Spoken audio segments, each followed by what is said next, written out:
Bonjour à tous et à toutes. Existe-t-il une solution spirituelle ou de l'ordre de la religion à une crise aux causes purement politico-diplomatiques? C'est la question que l'on se pose ce matin lorsqu'on observe les obstacles qui se dressent sur le chemin de résolution de la brouille entre le Niger et le pays frère et ami, le Bénin. Bien de pistes sont déjà explorées pour essayer de dégeler la situation, mais la mayonnaise ne semble toujours pas prendre.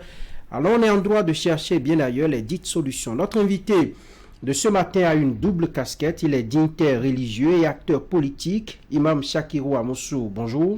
Bonjour. Merci de répondre à notre invitation. Doctorant en économie coopérative et politique de développement, expert en inclusion financière et membre du parti Le Renouveau dans la 6e circonscription électorale. Dans cette émission dominicale, il sera également question de politique.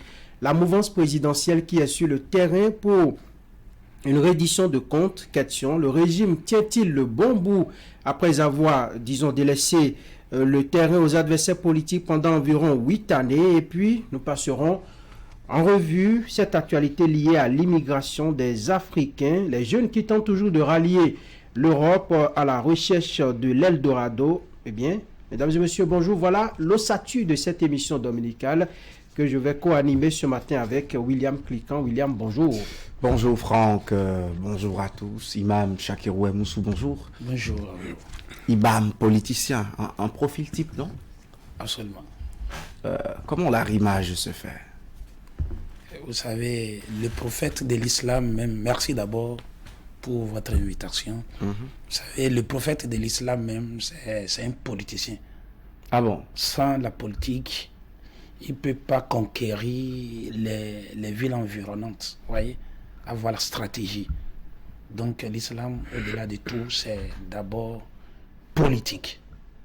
Politique, c'est la gestion des hommes, de la cité. Et si je suppose que l'islam prend en compte la vie, c'est-à-dire la naissance de l'être humain jusqu'à sa mort, ça tient compte.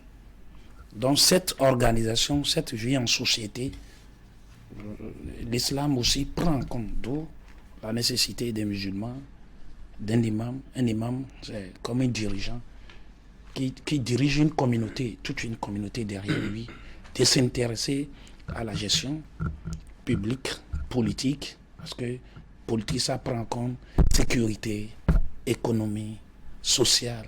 Donc voilà. Mais l'islam prend un peu de réserve, non? Pas la politique telle qu'on l'observe. C'est pas ignorance. Ceux-là qui comprennent pas bien leur religion, pas ignorance, ils peuvent affirmer, qu'ils peuvent dire, c'est réservé, dire non. Si l'islam dit non, je fais pas la politique, et vous laissez la politique, c'est là de vous. S'il arriverait un jour, on vous dit non, vous n'avez plus accès à vos mosquées. Pas les politiques. Dans les pays musulmans, nous avons des imams parlementaires. Parce qu'en islam, il n'y a pas la séparation entre la religion et la politique. Tout est ensemble. Il n'y a pas la séparation du pouvoir des deux. Mais vous êtes sûr d'être compris par ceux qui ne sont pas, par exemple, politiques comme vous, et ceux qui ne sont que dans la religion, et qui ne sont que dans les valeurs religieuses? Absolument, que nous avions suffisamment communiqué sur ça. Vous voyez, ceux qui ne sont pas outillés, c'est le moment de les dire. L'islam, ce n'est pas la passion. L'islam régit sur deux textes fondamentaux, le Coran et le Hadith. Celui qui peut me prouver le contraire, qui me dit, Dieu a dit ça, voilà, le Coran, le Hadith. Donc c'est les deux sources où l'islam tire tout. Donc ce n'est pas la passion, on ne regarde pas en l'air pour dire non, la politique, non, l'islam ne fait pas la politique. Est-ce que ce n'est justement pas dans ces textes fondamentaux de cette religion qu'il y a des valeurs prônées, il y a des conduites auxquelles certains tiennent, et surtout des conduites qui sont différentes des manières peu orthodoxes qu'on retrouve en politique? Est-ce que ce n'est pas pour ça que des gens trouvent que de fervents croyants, notamment des leaders de la croyance, ne devraient pas être des politiques? Ce n'est même pas la politique. Seulement qu'il y a des conduites plus orthodoxes. Même au sein des religieux, vous pouvez aussi avoir des gens qui se comportent mal. Ce n'est pas seulement en politique que ça dépendra, bien ça dépend de l'éducation, de ce que chacun a reçu. comment il est né, de qui, comment il est éduqué. C'est pourquoi vous verrez des bébés garus dans les mains, dans les rangs des imams, bien aussi que dans les autres rangs, aussi dans les rangs des politiciens. Il y a des politiciens honnêtes, quand ils disent les faits, ils ne sont pas obligés de faire recours à la corruption, à la démagogie, au mensonge, ainsi de suite. Comme on peut avoir dans tous les rangs, nous sommes des hommes, des êtres humains, vous comprenez? Donc ce sont des pensées erronées de la chose politique vis-à-vis des religieux. Donc l'islam n'exclut pas à ses fidèles, fût-il imam et autres, de s'intéresser à la politique. Est-ce que vous faites une sérieuse démarcation entre les deux casquettes? Vendredi à la mosquée, l'imam, et ensuite peut-être acteur politique hors de la mosquée ou juste à côté de la mosquée, dans un discours politique, dans la rhétorique. Est-ce que Shakirou Amoussou a ces deux faces distinctes l'une de l'autre? Absolument. L'islam a une droite ligne très claire. Ça, pas d'ambiguïté dans ce sens. L'islam dit, obéis à notre Créateur Dieu, au messager, au détenteur du pouvoir. C'est-à-dire qu'on ne s'oppose pas. Celui à qui l'Éternel des armées a confié la destinée d'une nation. C'est ce qui fait que, je prends le cas de l'Arabie Saoudite, c'est un régime où le président avait ses coins, il meurt, le prince, il prend le pouvoir. Là-bas, c'est une monarchie, contrairement à nous. Absolument, qui sommes une république parce qu'on parle de l'islam. Et je vous dis comment ça se passe. Également, dans un pays comme le nôtre, un État laïque où un musulman fait la politique, nous devons respecter cette ligne droite-là. Même si j'ai des reproches à faire à nos dirigeants, nos dirigeants actuels, ils ne sont pas des anges, ils ne sont pas des saints. Il peut arriver qu'ils se comportent mal, qu'ils agissent mal, ou pour les rappeler à l'ordre, pour les informer, tirer les attentions. Il y a des canaux. L'islam n'insiste pas publiquement à dénoncer les dirigeants.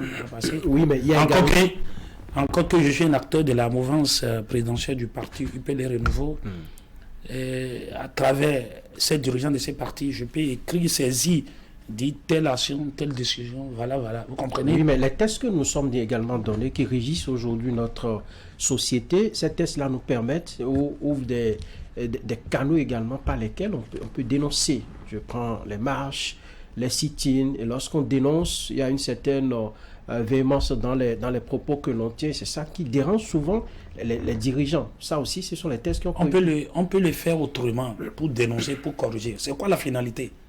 La finalité, ce n'est pas pour dénigrer l'autre. La finalité, c'est pour apporter une correction, pour amener l'autre à faire. Ce n'est pas forcément crier, insulter, intoxiquer, non. Un homme responsable, non. Nous voulons quoi? Un changement de conditions de nos vies, de vie de nos populations, c'est ça, hein? Et a mis les mille manières pour le faire. Et c'est ça, un homme responsable. Moi, ma position en tant qu'imam, c'est très clair. Mes fidèles me comprennent. Ici, si c'est pas sur ces canaux d'autres, de cette télévision, d'autres tribunes de cette télévision, nous avions affirmé clairement nos pensées, nos idées.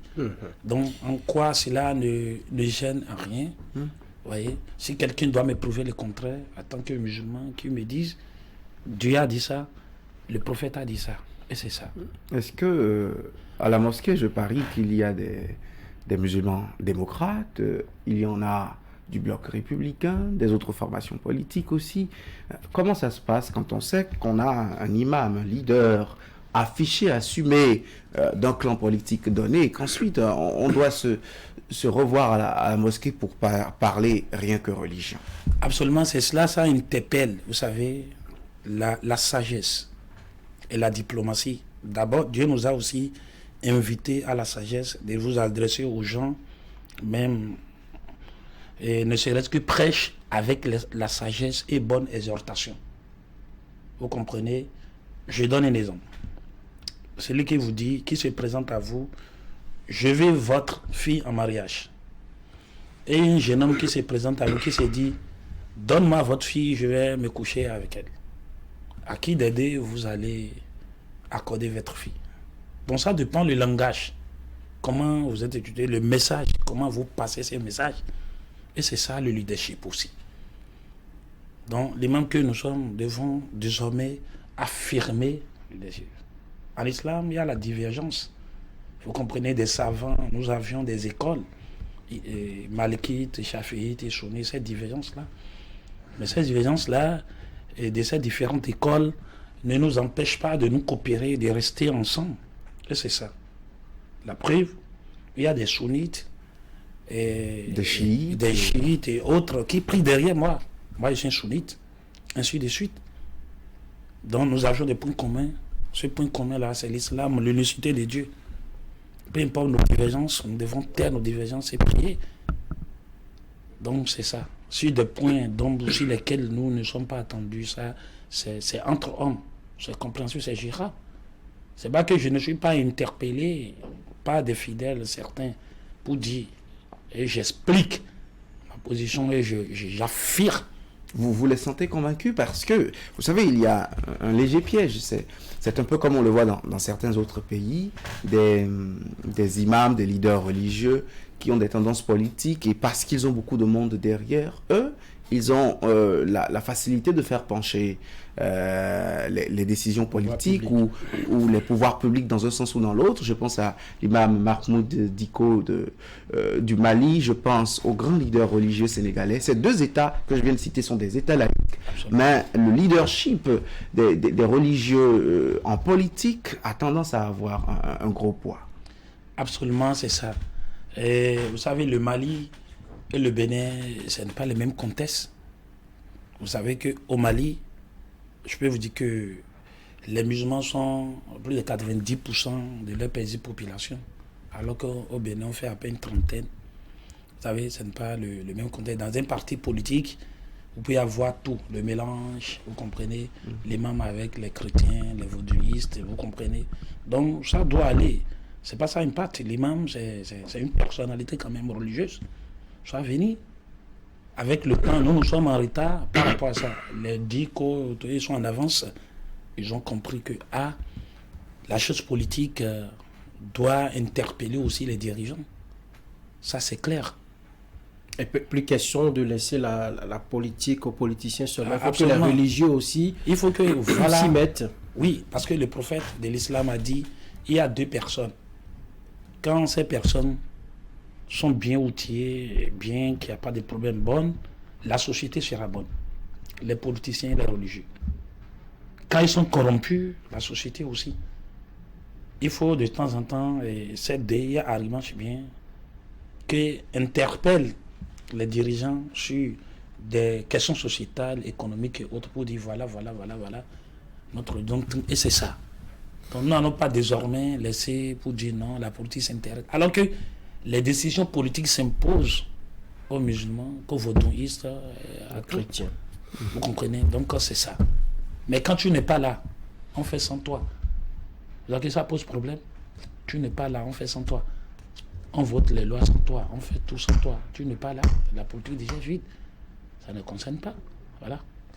Imam Shakirou Amoussou, passé ces questions que nous imposait un peu votre profil, nous allons maintenant aborder l'actualité du moment. Vous savez, la brouillante, le Bénin et le Niger, ça fait un moment qu'on en parle. Vous, depuis que cette crise a commencé, quelle lecture vous en faites? D'abord en tant qu'homme de Dieu et en tant qu'acteur politique de la mouvance, je précise. Oui, merci. Vous avez, nous suivons de très près. C'est une situation préoccupante. Et que ce soit le Niger ou le Bénin, c'est deux pays frères. La nature a déjà partagé les choses où le Bénin est un voisin proche du Niger. Et depuis fort longtemps, où le Niger exploite le port autonome de Cotonou et ainsi de suite. Il y a ces échanges-là, vous voyez, mais suite aux événements que nous avions tous suivis par la prise du pouvoir par les militaires, que nous avions tous dénoncé que dans la sous-région ou bien en Afrique, même selon même la religion et un ordre, on ne doit pas Et c'est que les hommes se sont attendus pour dire, se sont décidés pour dire non, pour remettre en cause, ça cause problème. Mais nous, c'est les problèmes internes. Nous n'en avons pas, nous sommes dans la gestion des affaires du Niger, où les frontières Niger, Bénin, cette frontière est fermée suite à la décision de la CEDEAO où notre président, son excellence le président Patrice Talon, est resté dans la droite ligne, la vision de la CEDEAO. Nous avions tous, certains Béninois ont déploré le fait que ça soit. Maintenant, le président est revenu et depuis un certain moment, la frontière est ouverte, a posé des pas. Vous voyez, nous avions tous suivi ce qui a suivi après. Vous voyez, donc, moi, c'est une situation qui fait beaucoup réfléchir. Même à voir tout récemment, ces derniers, hier ou bien avant-hier, au retour du Niger, du ministre des Mines, qui devrait transmettre un message émanant du président de la République, où le général, il n'a pas été reçu par le général Tiani Abdourahmane. Donc, toutes ces questions, ces événements, ces faits, doivent nous interpeller, doivent nous réfléchir où le problème se trouve où exactement. Vous comprenez? Je crois que le problème du Niger, et comme vous avez parlé de... Vous voulez dire que ce n'est pas politique, ce n'est pas diplomatique? Ça se trouve où, oui, c'est absolument. On peut aller très loin, au-delà de politique et au-delà de diplomatie. Vous comprenez? Les voies politiques, les voies diplomatiques ont été quand même exploitées pour... Comment se fait-il que Togo, les autres frontières avec le Niger ont été ouvertes et que seulement le Bénin et le Niger, c'est seulement la frontière entre Bénin et le Niger qui reste à ce jour du côté nigérien fermé?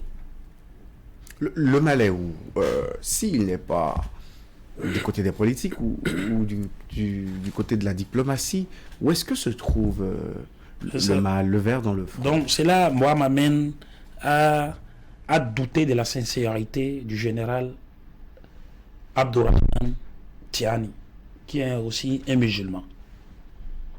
Abdourahmane Tiani. Je vois que le Niger, je peux affirmer, un pays où 95% de ses petites populations sont musulmans, je peux dire que c'est un pays islamique. Vous voyez? Bon, pas une république islamique officielle, mais un pays fortement islamisé. Voilà. Un pays fortement islamisé qui cultive les valeurs islamiques au quotidien. Vous comprenez? L'islam a prévu, comme je vous avais dit, nous avions dans cette situation, et comment l'islam... Que recommande l'islam?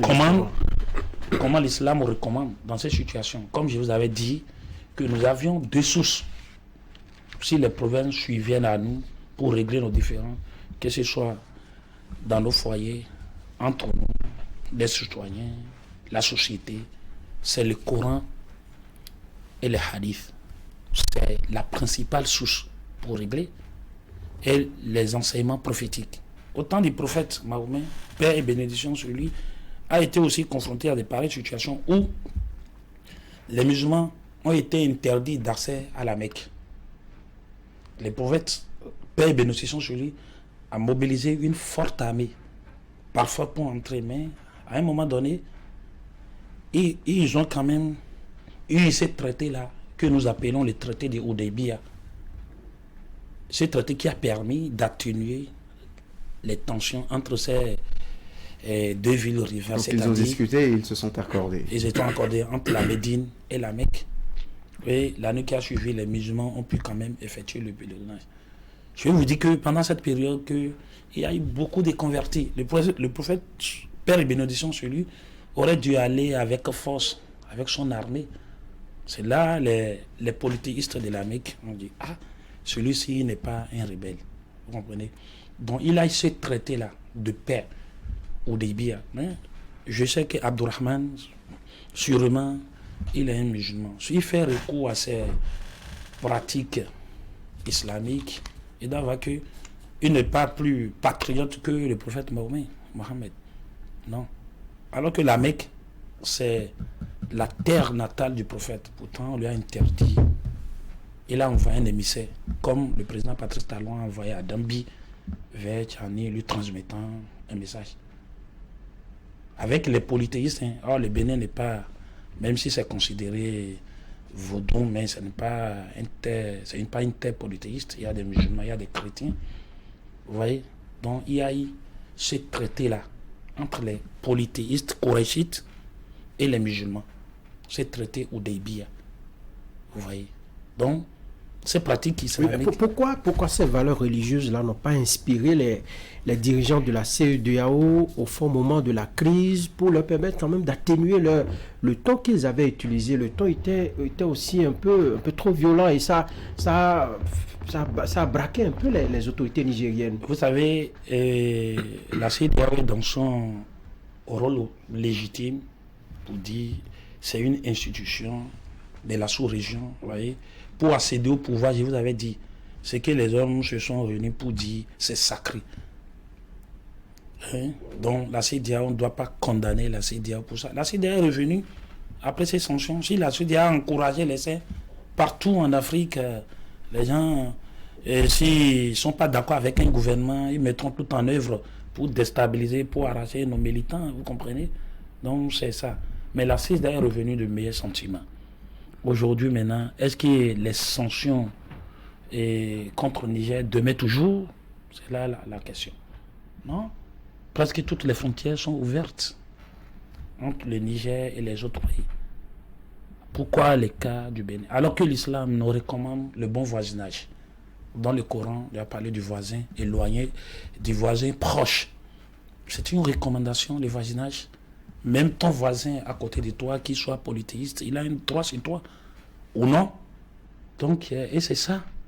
L'islam nous recommande aussi... Est-ce que vous êtes en train de mettre en doute la foi du général Tchani, qui oui, pour vous est un musulman? Ça interpelle aussi les religieux aussi nigériens, les imams nigériens. Qu'est-ce qu'ils peuvent face aux militaires qui ont des armes? Oui, c'est très fort. Les militaires ne sont pas... Démocratiquement, les militaires ne sont pas au-dessus du peuple souverain nigérien, non. Les militaires ne sont pas au-dessus de ce peuple-là. Le peuple a remis leur légitimité, une partie de leur souveraineté à des gouverneurs démocratiquement désignés, mais qui ont été évincés par les plus forts du moment, c'est-à-dire les militaires. Mais il ne faut pas exagérer. En son temps, oui, il ne faut pas aussi exagérer. Aujourd'hui, maintenant, les Nigériens doivent comprendre, et les dirigeants actuels du Niger, les différents pas dans le cadre d'apaisement de cette crise-là posée par le président Patrice Talon. Vous voyez les différents. Non, mais est-ce que le général Tchani, dans sa position de leader d'un pays en difficulté, un peu comme vous, un musulman en politique, est-ce qu'il n'est pas confronté à une situation qui l'amène à se départir un peu de sa foi, le temps de régler un problème patriotique, républicain, qui se pose au Niger? Non, quels sont ces problèmes-là? Il parle d'insécurité aux portes du Niger, du côté du Bénin. Alors qu'il y a eu des communications officielles. Le général Uwe quoi? Le porte-parole du gouvernement. Nous avons tous suivi cette communication, a démenti ces affabulations pour dire non, niet, aucune base militaire française n'est pas au Bénin. Nous avions suivi la communication du général des armées de terre et celui de la France. Vous avez tout suivi. Vous comprenez? Alors que l'islam condamne aussi les soupçons. Les suspicions. Oui, l'islam condamne ça. Général... Non, mais ils sont des militaires. Ils ont peut-être des informations relevant de l'ordre du renseignement militaire. Non, ce n'est pas... Voilà que on doit faire confiance quand même. C'est deux États souverains, le Bénin et le Niger. Donc, voilà que l'État béninois s'est déjà prononcé, a montré sa bonne foi pour dire non, niet. Donc, je ne comprends pas toujours. Alors que la base militaire française est à côté là, s'est installée au Tchad, qui partage la même frontière que le Niger. Pourtant, cette frontière est ouverte. Alors qu'officiellement, ce sont des substitutions, des affabulations. Mais il n'y a aucune base. Le Tchad avait de très bonnes relations avec le Niger, même au temps fort de la crise. On a vu le déplacement du désormais président légitime, Mahamat Idriss Déby Itno. Il fait partie des rares gouvernants du continent à pouvoir rencontrer le général Tchiani après le coup d'État du 26 juillet. Ce n'est pas une question de personne. Vous voyez, je crois que les dirigeants nigériens doivent revenir de meilleurs sentiments, comme l'islam nous a recommandé. Et la coopération avec la piété, l'entraide avec la piété et la crainte de Dieu. C'est ce que j'invite tous ces vendredis, jour béni, au général Tchiani Abdourahmane Tchiani, s'il croit en Dieu et son prophète, et au jour dernier, le jour où nous allons rencontrer Dieu, il faut qu'il ramène la balle à terre. Hier encore, au nombre des actions menées par le président Patrice Talon pour essayer de calmer le jeu, il disait: le temps de la protestation et des sanctions en raison du coup d'État qui a eu lieu au Niger est passé pour tout le monde. Il n'y a plus rien qui justifierait aujourd'hui que les autorités béninoises ne soient pas dans la bienveillance à l'égard des autorités nigériennes actuelles. C'est Patrice Talon qui disait ça. Absolument. Ce jeudi. Mais malgré tout ça, on sent que ça ne calme pas le jeu du côté nigérien. Comment qualifiez-vous finalement le comportement des autorités au pouvoir au Niger? Donc c'est ça qui, je vous avais dit que ça m'inquiète. Voilà les discours, les pas posés par le président Talon. D'abord, c'est ça les grands hommes. Les hommes d'État sont l'humilité. Nous connaissons tous la rigueur, la ténacité du président Patrice Talon. Vous connaissez, la frontière nigériane ici a été fermée. Comment nous avions le Bénin a tenu avec le Nigeria, avec la gouvernance de Buhari. Nous connaissons tous la rigueur, la ténacité, témérité du président Patrice Talon. Pourtant, il tient, il ne pousse pas. Ça prouve que c'est un homme d'État qui fait preuve de grande humilité. Et ceci confirme, et c'est cette école, j'invite aussi le général Tchiani. Le plus fort, c'est le prophète qui l'a dit. Parce que je me permets de parler en ces termes, parce que je m'adresse à ma qualité d'imam, à un musulman comme moi, au pouvoir, un dirigeant. Je sais que les personnalités religieuses du Niger ne diront pas le contraire de ce que je suis en train de dire. Le plus fort, ce n'est pas celui-là qui peut tabasser et détruire, fermer la frontière, affamer, tout un peu montrer que non, c'est lui le fort. Au contraire, le plus fort, c'est celui-là, lors de la colère, il se contente. Il laisse la colère de côté, il raisonne, il prend une bonne décision. Donc c'est le plus fort.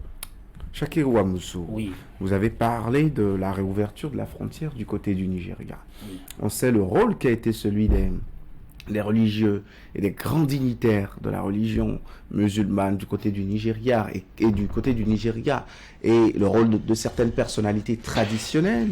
Je veux penser à l'émir de Sokoto et à d'autres qui ont joué aussi sur les fibres ethniques entre certains peuples nigérians et nigériens. Est-ce que vous ne voyez pas que du côté du Bénin, ce terrain, vous, les leaders religieux, vous l'avez laissé, les leaders religieux nigériens aussi, ne voyant peut-être pas d'appel de pied venant de vous, n'ont pas dû accéder à ces discussions qui pourraient trouver un dénouement ou un début de solution à cette brouille?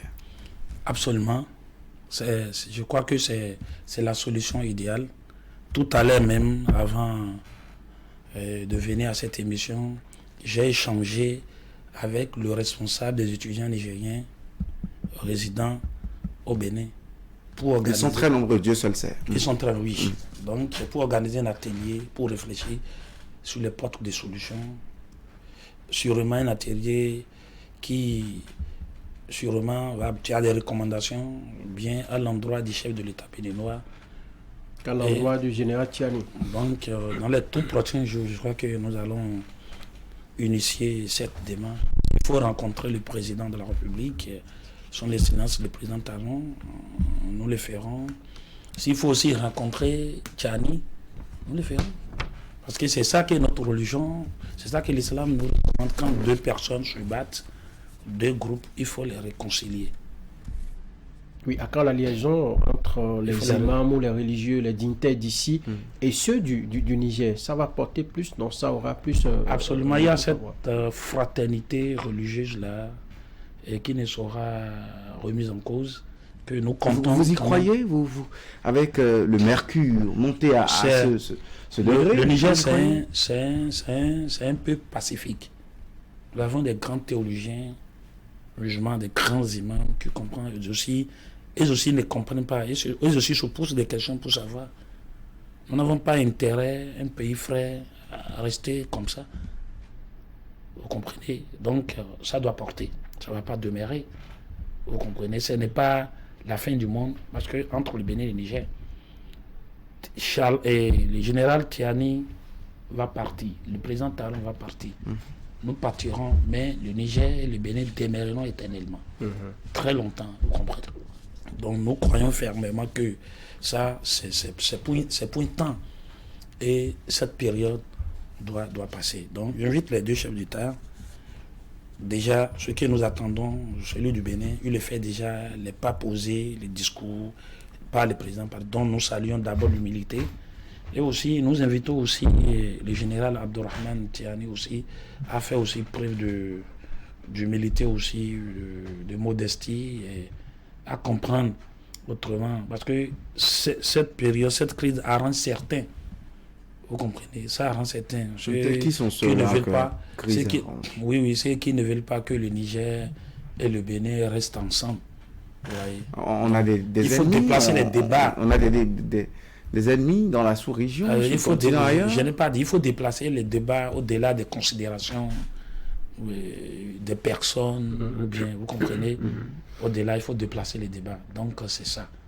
Alors, William, nous allons changer de discussion. Nous allons parler politique. Avec cette tournée gouvernementale de reddition de comptes, la question que je me posais avant de venir dans ce studio, je vous la pose directement, est-ce que la mouvance tient le bon bout? Absolument. Parce que vous êtes de la mouvance. C'est pas que je suis de la mouvance. Qu'est-ce qui vous le fait dire? Vous voyez, même si vous êtes un aveugle, depuis 8 ans, ce qui se passe au Bénin, c'est une grande révolution. C'est tout ce qu'on nous sert, c'est ce qui se dit. Et ça commence pas à nous saouler. Oui.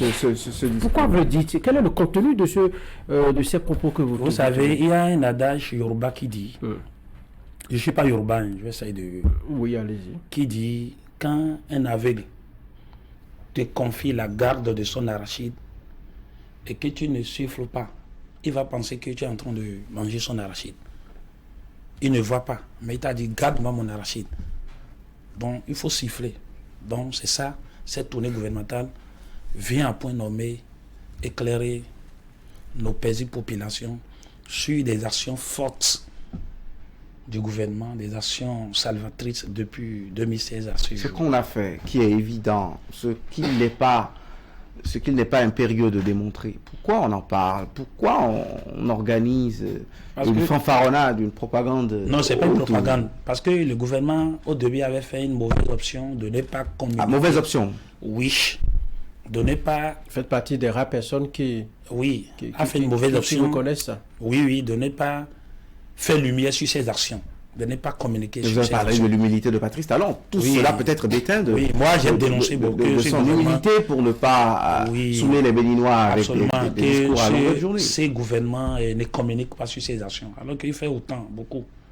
Donc nos amis d'enfance saisissent cette occasion pour intoxiquer, pour dire, c'est comme si depuis 2008, depuis 2016 jusqu'à ce jour, rien n'a été fait. Je donne un petit exemple. Chez moi, à Souava, à Calavi, depuis 1960 jusqu'à l'avènement des La fameuse comparaison. Oui. Il faut le faire. C'est entre deux choses, il faut faire une comparaison. Surtout, qu'est-ce qui nous pousse à faire cette comparaison? C'est que j'ai de l'opprobre sur les actions du gouvernement. Que par le passé, avant Patrice Talon, nous les avions joué à faire.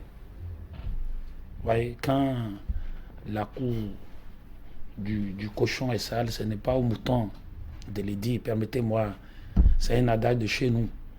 Vous comprenez? Donc, je prends Ganvié. 1960, proche de Cotonou, n'a jamais été électrifié. Déjà à 8 ans, je peux vous confirmer que des Patrice Talon, l'arrondissement 1, 2 de Ganvié, Veki et autres, sont électrifiés aujourd'hui. Qui fait mieux?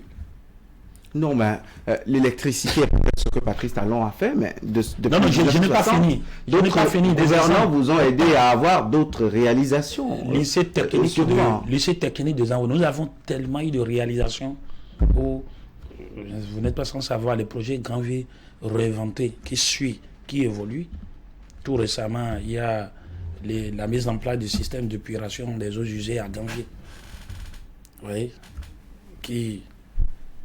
le conseil des ministres passé du 4 février, ça avait été déjà commencé et il faut encore aussi une étude complémentaire aussi pour accorder des raccordements et pour étendre aussi vers d'autres localités ces actions. Mais le fait de prendre pour repère de 1960 et d'en parler souvent, de faire cette comparaison, est-ce que ce n'est pas une mauvaise manière de communiquer lorsqu'on sait que vous allez sur le terrain pour dire ce qui est fait? Dites-le directement, essayez de convaincre les populations qui sont en face de vous. C'est ça qu'on est en train de faire. Quand on le fait... Parce que si les autres n'ont rien fait depuis 1960, vous n'allez pas continuer. Non, si on vous donnait un État à l'étape 0, vous devez tout reprendre, ça veut dire que vous... On sait que l'État est une continuité. Parce qu'on les dit, comme je l'ai dit, on les dit, ce qui est toxique, qui parle mal, pas le passé, et vous savez, les modes opératoires, ne serait-ce que une pose de première pierre, c'est des propagandes, des éléphants blancs.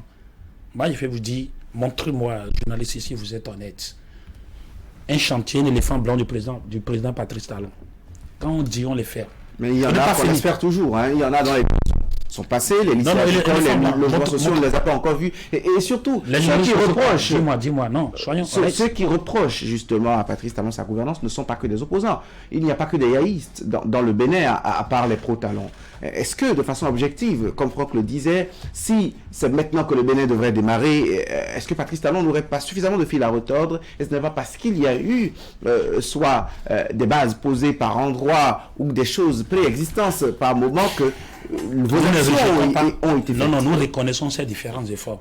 Mais il faut reconnaître quand même que le président Patrice Talon a fait autant.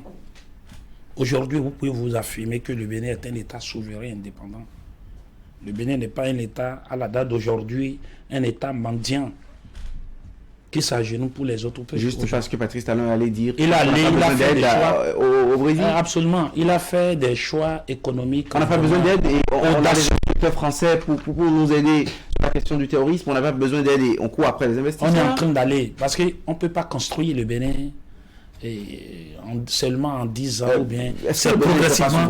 Il faut quand même... le Bénin était une colonie avant Patrice Talon. Absolument. Il faut reconnaître que le Bénin quand même avance. C'est ce que nous voulons que les gens sachent.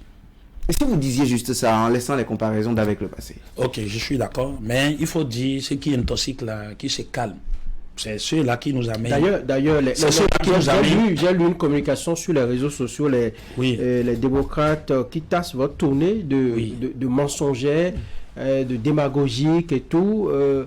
Finalement, qu'est-ce que vous avez, quels sont les arguments de poids que vous avez pour contredire, pour dire autrement ce que eux là ils sont en train de vous reprocher, surtout lorsqu'on sait que il y a des propos tenus sur, disons, le terrain qui sont mal interprétés ou qui ne sont pas bien compris, ou les membres de la délégation ne savent pas toujours les éléments de langage qu'il faut tenir. On tasse tout cela de mensonges. Non, c'est quoi en quoi, montrez-moi les différents ministres là.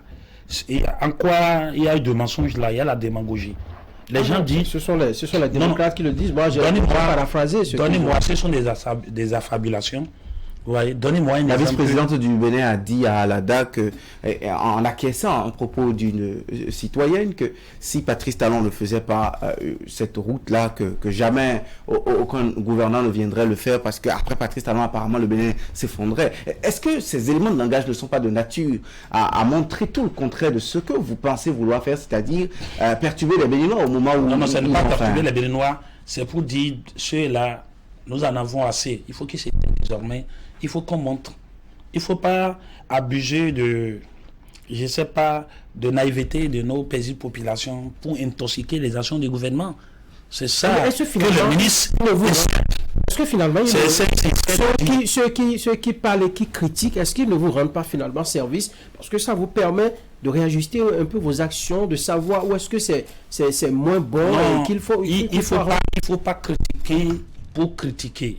Certes, nous acceptons, le gouvernement accepte des critiques, mais critiquer pour aller pour dire non, c'est du mensonge, c'est de la démagogie, c'est du blabla, non. Nous avons un gouvernement en place qui n'est pas un gouvernement démagogue. Quand on dit, on les fait. De nous dire ce qui se dit, le compte rendu, les différentes actions là. Si c'est un mensonge qui vient nous montrer que telle action à tel endroit c'est faux. Et si vous ne parlez que des actions à telle route c'est faux. Et si vous ne parlez que des actions, parce que pour vous, Boni Yayi n'est pas un bon gouverneur. Et quand vous prenez toute votre communication politique et que vous la focalisez en termes de comparaison avec Boni Yayi et sa gouvernance, n'êtes-vous pas en train de tourner en rond, de faire ce que vous refusez vous-même? Non, non. Est-ce qu'on se compare aux médiocres des classes ou on se compare aux plus excellents des classes? Absolument. Ce n'est pas une comparaison du genre. C'est pour montrer à nos paisibles populations, depuis 8 ans là, ces différents efforts du gouvernement. Vous comprenez? C'est ça. Ce n'est pas une comparaison pour dire... J'ai donné le cas, par exemple, du Soava. Abomey-Calavi. Allez à Abomey-Calavi pour voir ce qui se passe à Abomey-Calavi. Hein? L'hôpital chic international. Allez. En combien de temps? Prenez la voie Ota, Tokan, Ouedo, les cités là, allez voir. Déjà, il y a 2 ou 3 semaines, la phase 2 de l'asphaltage a été lancée. Le marché international. Ces exemples aussi, les travaux sont toujours en cours. Depuis allez voir. Dans la zone de Ouedo, il y a encore des logements qui sont toujours... Alors que dans le Ouedo, pas les passés, les logements sont laissés délabrés là. Et vous voulez qu'on... Mais ceux qui sont en cours non plus ne sont encore... ils sont laissés avec des milliards. Allez, à Porto Nouveau, on est obligé de démolir les sièges de l'Assemblée nationale. Vous voyez combien de milliards qui sont engloutis là? Il faut oser les dire, ces pays nous appartiennent. Et ceux qui l'ont englouti, c'est encore Patrice Talon aujourd'hui. Le Bénin n'est pas pour ni pour Patrice Talon, c'est pour vous et moi. Quand c'est bien, il faut les dire. Il ne faut pas profiter de sa position du moment pour intoxiquer, jeter de l'eau propre sur le Bénin. Non. Quand on fait bien, on dit. Quand on fait mal, on dit. Vous voyez, nous ne sommes pas avec ce que j'ai fait. Soyez quand même reconnaissants. Alors, vous êtes... Donc, c'est ça. Cette tournée vient à point nommé quand même éclairer nos paisibles populations sur les actions salvatrices du gouvernement, de son destination. Elles sont salvatrices, mais les Béninois, enfin...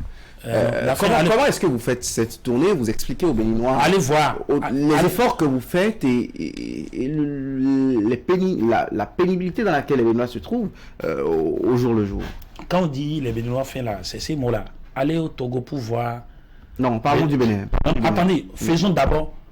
Moi, je suis un économiste. Raisonnons. Ouais, j'aime la réalité. Allons au Togo pour voir les niveaux de vie, l'inflation. Allez au Nigeria.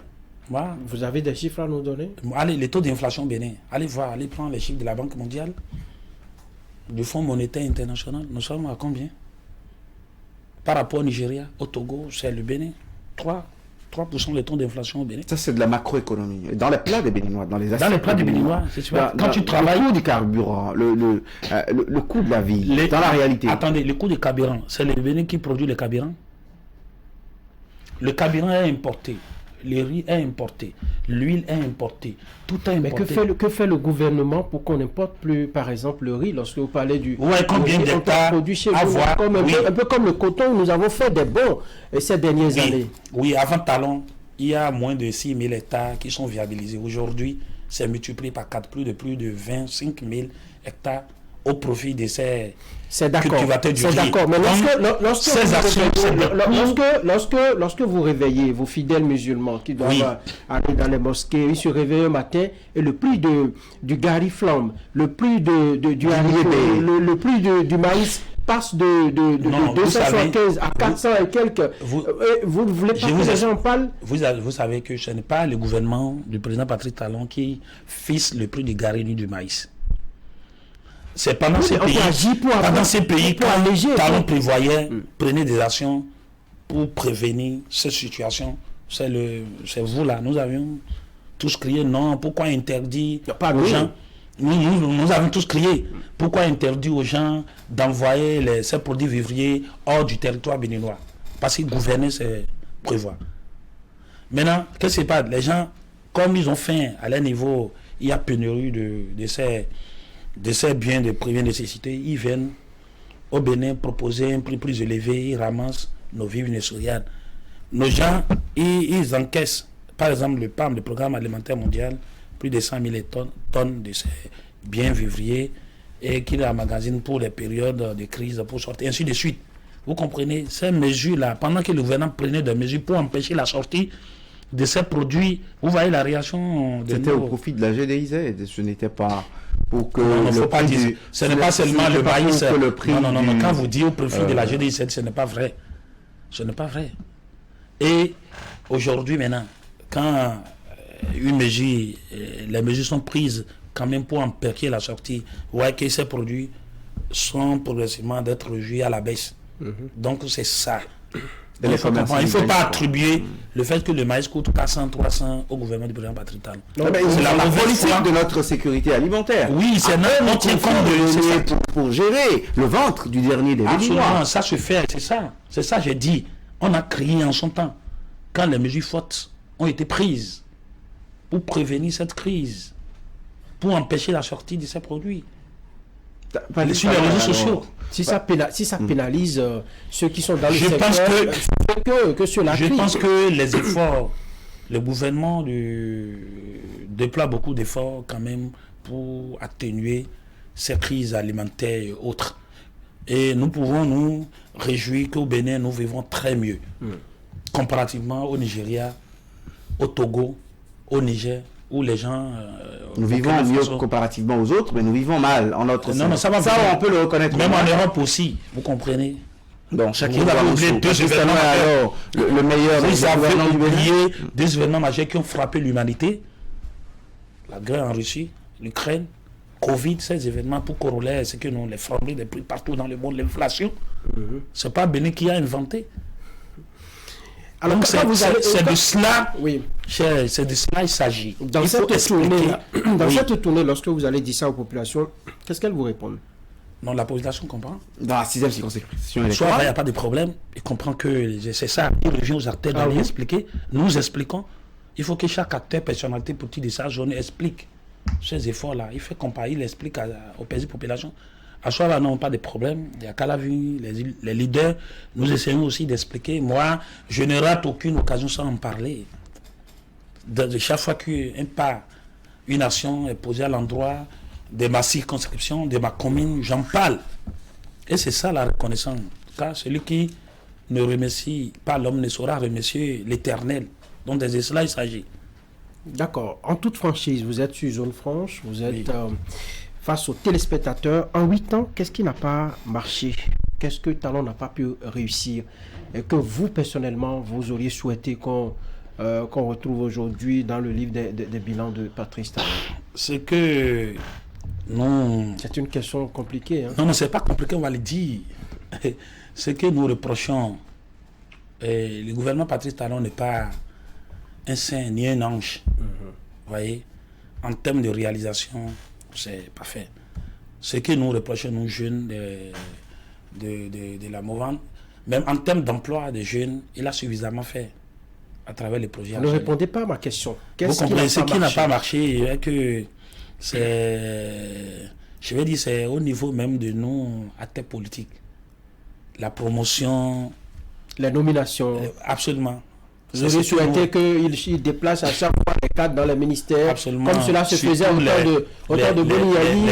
Vous faites une déclaration le week-end, un samedi, le lundi, votre nom est... Ce n'est pas de ça qu'il s'agit. Et qu'est-ce que vous voulez Non, ce n'est pas de ça qu'il s'agit. Au moins, quand même, certains acteurs, les premiers acteurs politiques, les ouvriers de la première heure, absolument, ne sont pas récompensés. Absolument, c'est pas. Est-ce que il faut parler de récompense?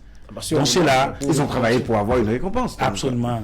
Est-ce qu'il faut parler de récompense? Donc, est-ce que chacun ne dit pas ce qui n'a pas marché dans la gouvernance Talon chez lui? Peut-être parce que les politiques, eux, ils ont trouvé à manger, ils trouvent que les Béninois n'ont pas faim et ils pensent à leur nomination. Ceux qui ont faim trouvent que Patrice Talon n'a pas assuré de manger. Il faut pas chacun ne parle-t-il pas de son problème? Oui, même les travailleurs à qui n'ont plus de ticket valeur, ainsi de suite. Absolument, il faut voir les salaires. Non. Il faut parler de ticket valeur. Est-ce que chacun ne parle pas les travailleurs de Patrice Talon selon son vécu propre finalement? Non, c'est pas ce que j'ai dit. C'est vous parlez des salariés où ils n'ont plus de ticket valeur. Allez voir les salaires. Soyons honnêtes, tout ceci est prévu. Il y a une augmentation des salaires. C'est comme tenir en tenant compte. C'est l'argent du contribuable. Ils sont bien payés au-delà même. C'est ça. C'est vous qui refusez la comparaison. En 2016. Combien? Le riz n'en pas le même prix. En 2016, il y avait des riz de kilogrammes de 30. Comment ils sont payés? Il n'y en a plus aujourd'hui. Aujourd'hui, maintenant, c'est leur salaire et qu'ils sont obligés d'acheter des produits 2-3 fois plus chers, est-ce que finalement, il y a une plus-value? Donc, carburation, c'est inclus désormais dans les salaires. Donc, quand certains cas dans l'administration, les arraches carburation, ne voyaient pas que ces choses étonnantes. On entend dire également, parlant du bilan, pas chacun apprécie de sa manière. Oui. Nous tenons compte, nous généralisons de la politique publique nationale. Vous comprenez? Donc, et c'est ça. Talon à mieux faire. Est-ce que vous, politique, Talon vous a bien managé pendant son mandat? Depuis 8 ans qu'il est là, est-ce que vous avez senti une certaine amélioration de la collaboration avec Patrice Talon? Si vous faites les comparaisons par rapport au passé. C'est aussi ça le système partisan. C'est un choix que nous assumons tous. Un choix politique. C'est difficile. À corps et à cri? Oui, c'est difficile, mais il faut l'assumer pour les rayonnements sociopolitiques de notre nation. Vous voyez, on ne peut pas faire l'omelette sans casser les œufs. Donc c'est ça. Nous assumons tous les systèmes partisans à l'instar des grandes nations. Aujourd'hui, avant Talon, nous avions des milliers de partis politiques. Aujourd'hui, à peine 2 ou 3 grands partis représentatifs. Vous voyez, donc c'est louable. Nous nous retrouvons de ces partis à travers les sous-sessions, les sections, la direction politique, vous comprenez, la direction exécutive nationale et la haute direction du parti. Vous voyez, aujourd'hui, vous ne pouvez pas parler politique, animer la vie politique sans être un parti politique. C'est un ensemble fort qui consolide, vous comprenez, l'unité nationale, la fraternité, que vous soyez généreux. Donc à part les nominations, Talon a tout fait de bien. À part les nominations des politiques, les récompenses, Talon a tout fait de bien. Absolument, c'est un choix que nous assumons tous, que nous avions fait ensemble. Talon n'a pas imposé au parti, parce que Talon n'est pas éternel.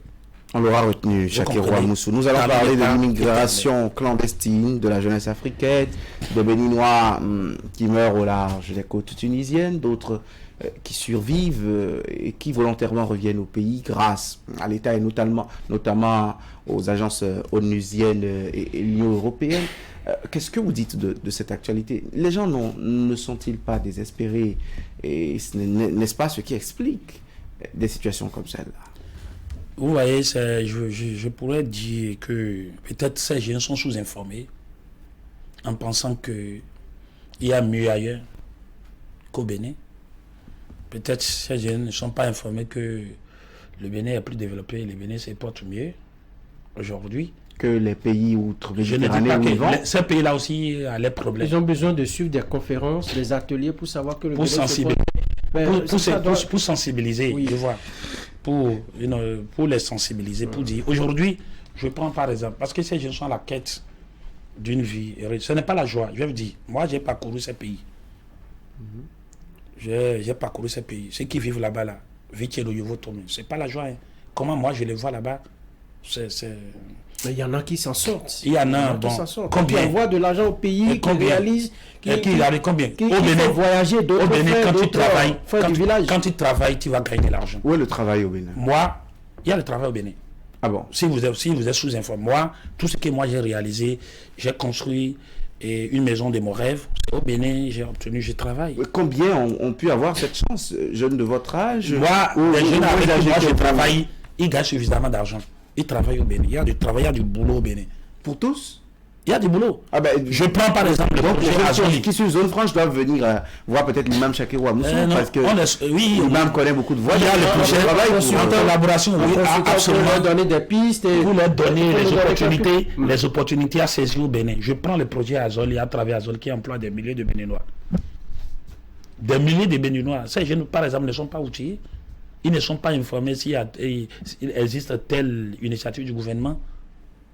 Et au prix de quelqu'un qui a créé une entreprise et qui connaît la banqueroute et qui veut aller en Europe, vous pensez que Azoli règle ses problèmes, ses dettes, la banque, tout ce qui... Et ça n'est pas donner recours en Europe. S'il va de façon officielle, qu'il y ait un emploi là-dedans là-bas, moi je ne refuse pas que les gens travaillent en Europe. Je ne dis pas ça. Mais ceux qui prennent des voies pour risquer leur vie, détourner au prix de leur vie... Avec le 1,5 million qu'ils mobilisent, économistes que vous êtes, ils peuvent déjà s'offrir une vie et après se construire une belle maison, la maison de leur rêve. Ça suffit largement à avoir un capital pour travailler. Ces jeunes-là, ils ont besoin de les former, de les sensibiliser. Ça suffit largement d'avoir un capital pour créer une entreprise au Bénin et travailler employé. Il y a beaucoup de choses au Bénin qu'on peut faire. Mais pourquoi ça persiste? Depuis que moi j'étais encore jeune, on parle de l'immigration clandestine. Aujourd'hui, on en parle encore. Demain qui vient, on va en parler. Dans le rang de ces jeunes, il faut voir leur niveau d'éducation. Il faut voir aussi les niveaux diplômés, des gens qui ont fait. Il faut voir les niveaux d'éducation. Il faut voir comment ils pensent. Je vois que ça doit être un problème psychologique. Moi, par exemple, je n'ai jamais rêvé. C'est peut-être une stigmatisation. Oui, moi je n'ai jamais rêvé. Moi, je n'ai jamais rêvé pour d'y vivre. Ça, c'est vous. Et j'enseigne à mes frères aussi également.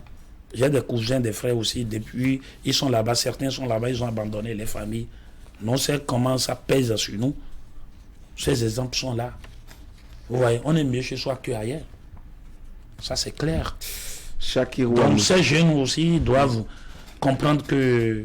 Mais est-ce qu'il n'y a pas des efforts à faire par les gouvernants pour davantage rassurer ces jeunes-là qui prennent ces options de voyager? Les efforts sont déjà là. Il y a des programmes, il y a la prise en compte de ces situations-là dans le programme d'action du gouvernement. Quand on te dit qu'il y a encore... Mais on est à 2 ans. Sinon moins de 2 ans déjà. Absolument. Donc on croit toujours au programme d'action du gouvernement. Pourquoi ne pas croire? Jusqu'au dernier jour. Il y a des choses à espérer encore. On est en train de... Vous ne voyez pas la dynamique en cours, vous ne voyez pas ce qui se réalise. Tous les jours, il faut parcourir tous les Bénins. Vous voyez que tout le Bénin est en chantier. Parfait. On va conclure cette émission, Chakirou. Il faut parcourir tous les Bénins. Et oui, c'est d'inviter le peuple béninois de faire confiance à nos dirigeants. Et le président Patrice Talon et son gouvernement, et que aujourd'hui nous pouvons affirmer que nous pouvons être fiers d'être béninois. Moi, selon moi, partout le Bénin est un pays respecté. Aujourd'hui, partout où nous passons là, à travers cette marque-là, les gens voient nous. Ah, vous êtes mieux dans notre pays. Et c'est ça qui attire les autres vers nous. Moi, j'ai été un acteur, ou je suis un acteur de développement. J'ai des amis de ce pays, je sais comment. Donc il faut être fier. Il n'y a pas meilleur qu'ailleurs que chez soi. Vous comprenez? Et nous devons, nous jeunes aussi, faire confiance à nos dirigeants. Et tout ce qui se fait, c'est pour nous. Et pour finir, j'invite aussi pour le général, surtout mon message va à l'endroit du général. Parce que ce que nous attendons du président Patrice Talon, il le fait déjà. Un discours d'apaisement, des salams de paix entre le Bénin et le Niger. Donc, le rappeler encore, c'est de dire que de rester sur cette ligne, là, de garder cette ligne d'humilité, d'apaisement, ça m'est tendu toujours à l'endroit. Et à l'endroit du général Abdourahmane Tiani, nous l'invitons également à saisir cette main tendue du président Patrice Talon. Nous l'invitons, qu'il est musulman, Et le prophète a dit, il n'est pas permis à un musulman de garder en qu'une chambre frère pendant 3 jours. C'est pas possible. Pendant 3 jours. Nous en avons déjà fait plusieurs mois. Plusieurs mois déjà. Que faut-il lui dire pour qu'il puisse changer de... Il faut qu'il revienne de meilleurs position sentiments et cultiver les valeurs islamiques au-delà de tout. De laisser toute considération géostratégique, des informations, des intérêts, de laisser tout ça là, de réfléchir, de dire, de savoir que le plus fort, Laysa Shadid, Mangalaba Nasa, Inama Shadid, ou Mangalaba Nafsaou, Indal Gadobi. Le plus fort, selon le prophète Mahomet, paix et bénédiction sur lui, ce n'est pas celui qui peut faire bras de fer, rapport de force, comme ce que nous sommes en train d'observer. Le plus fort, c'est celui-là, au-delà de tout, il est offensé, et au-delà de tout, il est calme. Vous voyez, il est calme, il se contente. Vous voyez, il est calme, donc c'est ça. Et que nous estimons qu'à la fin de cette émission, dans les tout prochains jours, que le général Tiani ouvre les frontières pour manifester sa bonne foi.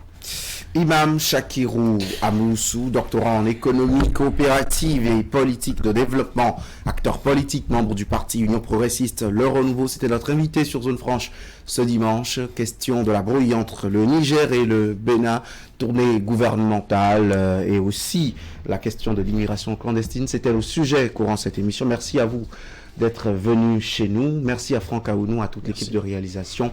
Merci aussi à vous qui nous avez suivis.